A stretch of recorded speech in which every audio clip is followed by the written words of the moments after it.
Uh-oh there. What is art? Mainly, it's paintings and drawings. But it can be other things. Things like this.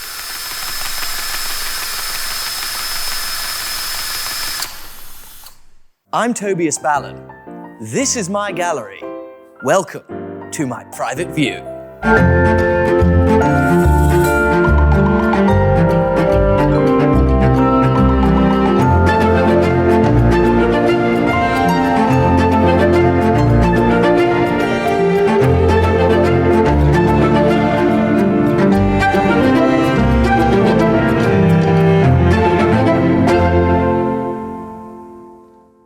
I own loads of paint.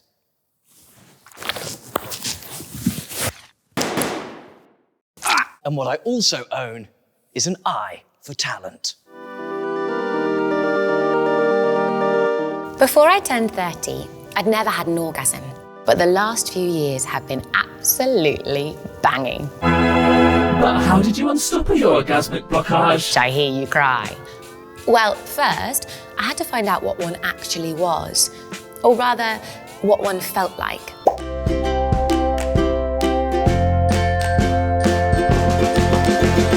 Oh! But I couldn't be sure if what I was feeling was the real thing. You know, the big wobbity, wobbity, shovity, shovity, quick walk, who's the badger?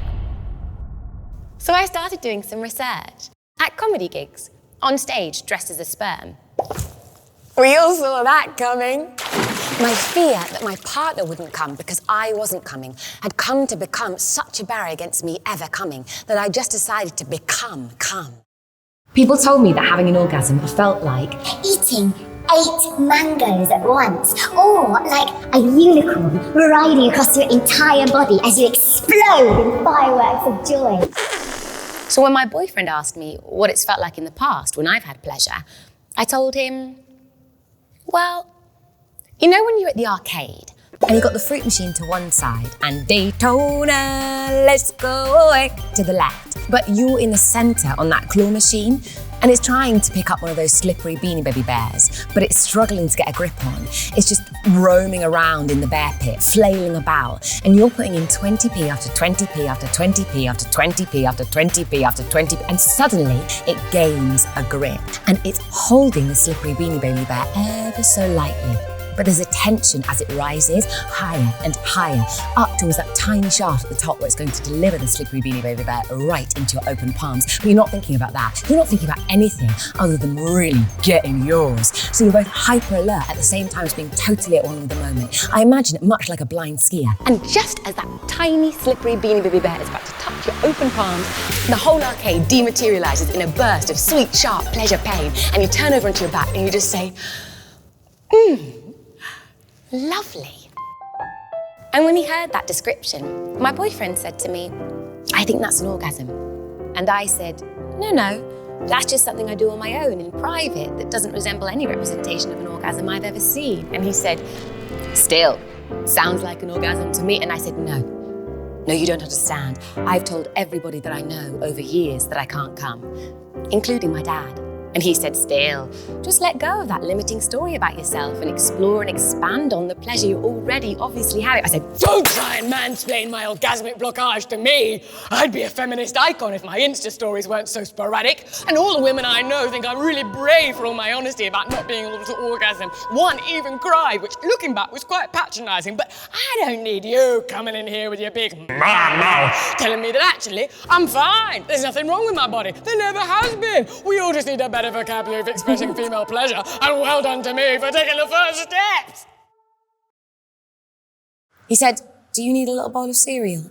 I said, yes, please. And although he did mean cereal, not orgasms, I have been having them ever since. Orgasms and cereal.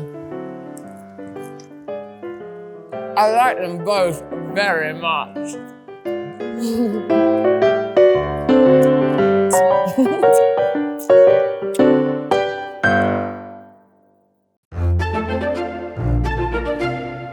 Take a look at this piece by the artist Spike Mann.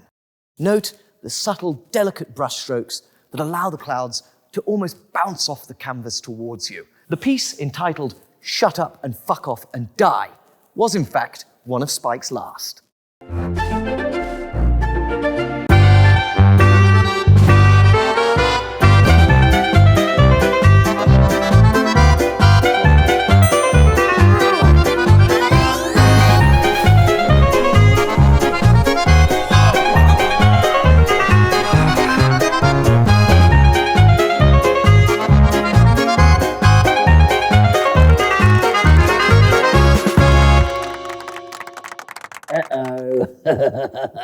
Do you know what they call a quarter pounder with cheese in France? Well, this next man does.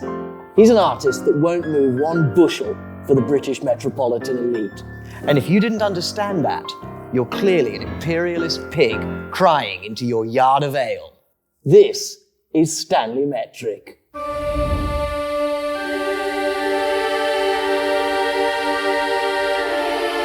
Yes, I'm Stanley Metric, artist and mathematician.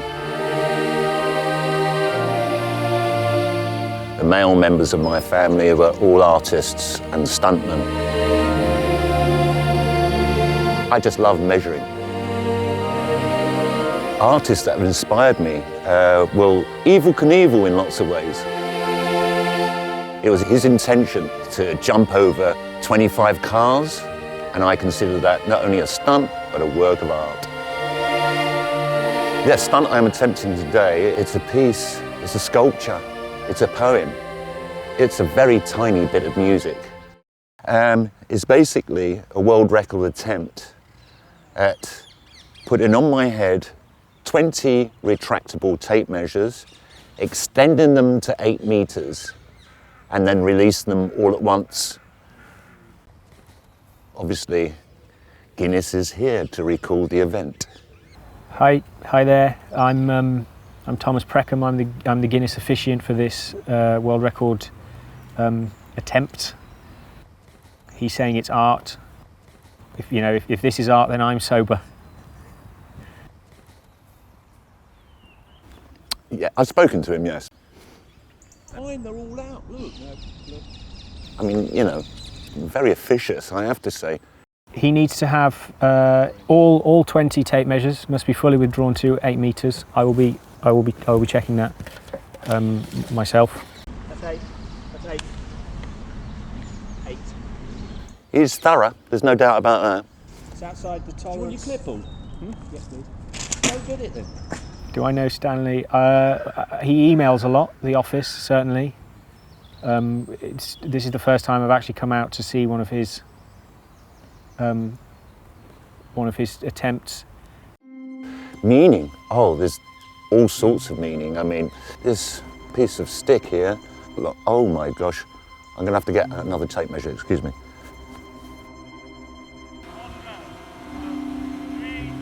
2, 1, go!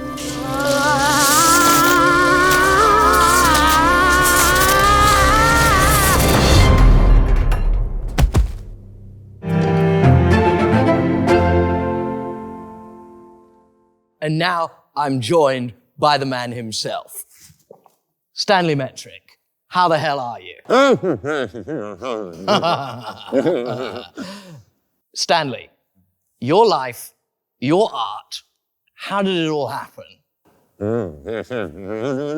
That's exactly right. That's exactly the point I was trying to make earlier about the fur trade. Everybody wears leather and no one cares. It's not Gucci's fault that mink tastes like burnt shit. Yes, yeah. Stanley, you're right again. We have flushed from the main topic of conversation. I'm sorry, but when you get a couple of silverbacks on the same mountain, don't be surprised when they cross the streams. Your piece, as I saw it, was a comment on the class system, the fight for Welsh independence, and it begged the question, who the hell was Joe Swinson?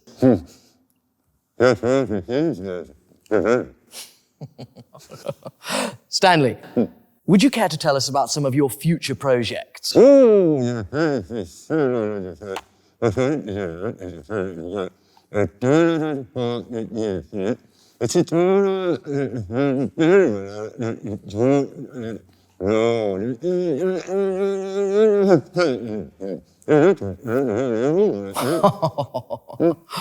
Stanley Metric, thank you very much. And now it's time to check in on my paid intern to see how they're getting along with this week's challenge. How's it going, Ellie? He's getting stuck to my hands.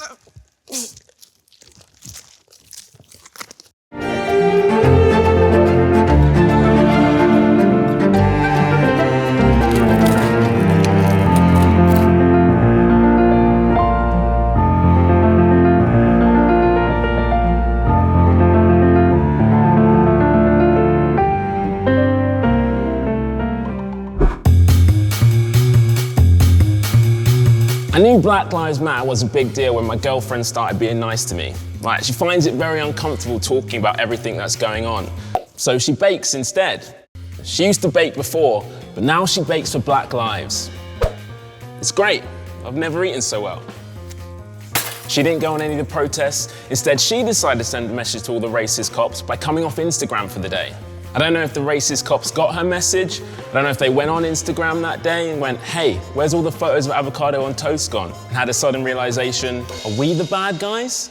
She didn't even come off Instagram. She went on Instagram to post a black square to let everyone on Instagram know that she wasn't going to be on Instagram that day. That's like going on a hunger strike before starting the hunger strike, announcing you're going on a hunger strike by eating a 3-course meal. When she was telling me what she was doing, I was thinking to myself, you don't need to do any of this. Like, your last 3 boyfriends were black. Like, I'm black. There's already a lot of black on your Instagram. If anything, all you need to do is post a photo of your clearly very pissed off dad. Delicious. I love my girlfriend. Sometimes I think, why is she with me? But she's a lot smarter than me, more successful, does a job that really helps people working for the NHS. But I think the best thing about my girlfriend is that she has Amazon Prime, which I make frequent use of. On this particular occasion, I was purchasing an original Star Trek James T. Kirk uniform, or as my girlfriend likes to call it, a costume. And she left in her basket a book called Me and White Supremacy. Now, my first thought was, you think you know someone.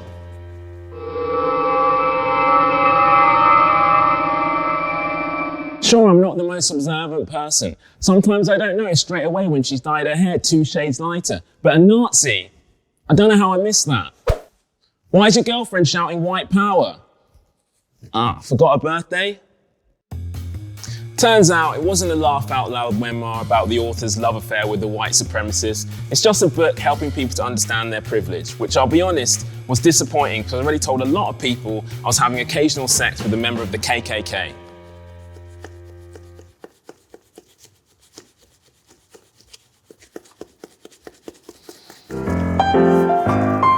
And look at this. Whoa. This is the most expensive piece in the entire gallery. Ellie! Ellie! Look at this very, very expensive vase I own. Yeah, it's an original Rococo, right? I love those ones. They're not made of chocolate.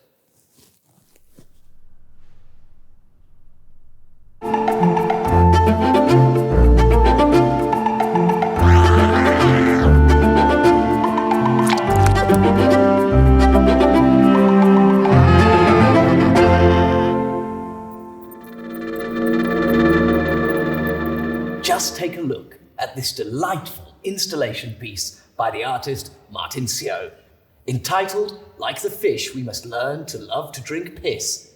The piece is based on the artist's love of the music of Tchaikovsky. Huh, you want a kissy, little fishy? Mwah.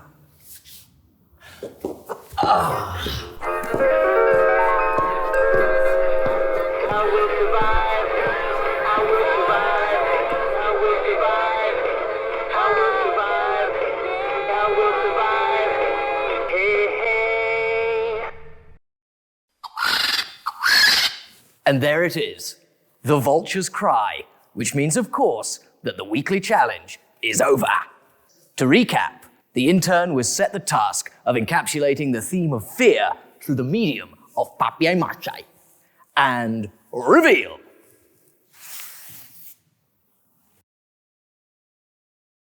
Wow. Wow, wow, wow. Not very good, is it? No fearful. Again. It was making No one else can speak the words on your lips.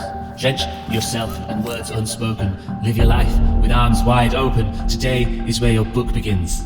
The rest is still unwritten. Terrible.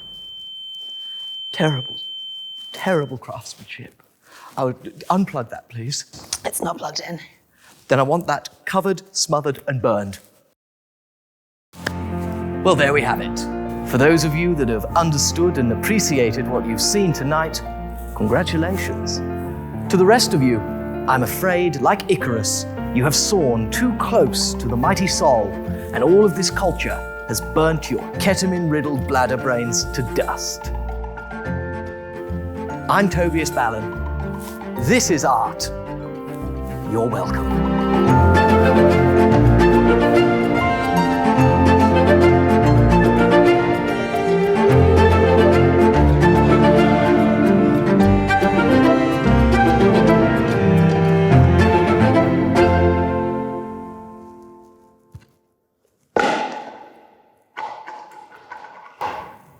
One of my deepest fears is being trapped in a cul-de-sac, but I don't know what a cul-de-sac is. I can't spell it, so every time I try to Google it, I just hit this dead end.